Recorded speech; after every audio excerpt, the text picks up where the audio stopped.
This is the shape on your wiring diagram for an electrical ground.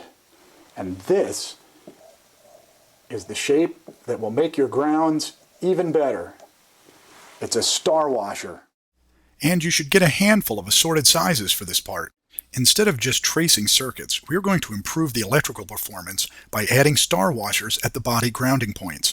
Star washers have small teeth crimped around the edges so that they'll bite into the metal where the connectors meet the car body.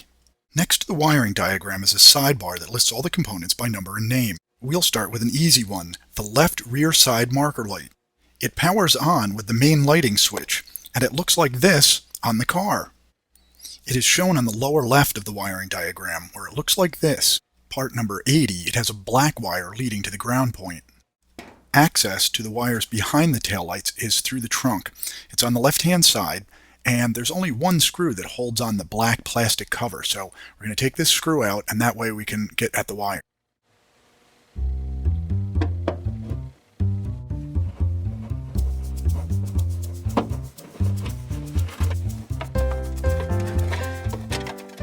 Once the cover is out of the way, we can start to look for that grounding point. These connections may not have been touched in decades, so expect a lot of dirt and corrosion.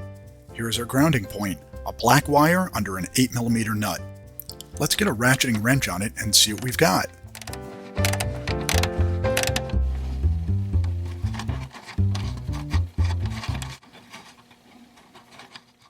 From the factory, there's a flat washer between the nut and the ring connector. Let's get that out of the way. Notice there's no washer between the ring connector and the body.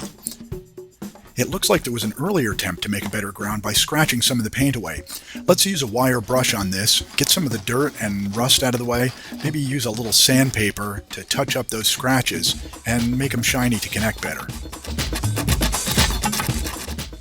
Don't forget that the ring terminal is going to have some corrosion on it as well, so let's get out that sandpaper and really scuff this up good. The object of this is to have a nice shiny piece of metal where they come in contact together. Keep sanding till it really shines. Remember, a shiny connector is a happy connector. Okay, it's time for our secret weapon, the star washer. You want to put it on first so it's closest to the body and it's going to be underneath the ring connector. Place the ring connector with the shiny side that you just sanded right up against the star washer and press it on as tightly as you can. We're going to put that flat washer over top of that, and then we're going to put our 8mm nut back on. Get the nut finger tight, and then you're going to want to put the wrench on it and tighten it up pretty tight. Don't snap the stud off, but you're going to want this to be a very firm connection. As long as we are back here, let's pull off and clean the taillight spade connectors. They can look pretty scary too.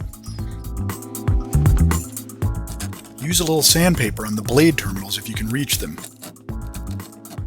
You can use the point and sharp edge of a hobby knife to scrape off some corrosion as well. It almost seems like cheating, but something that works great for me is a rotary tool with a little wire wheel on it. Remember, shiny is the goal, and when you go to put the connectors back together, match up the shiniest parts with each other, and you slip them together.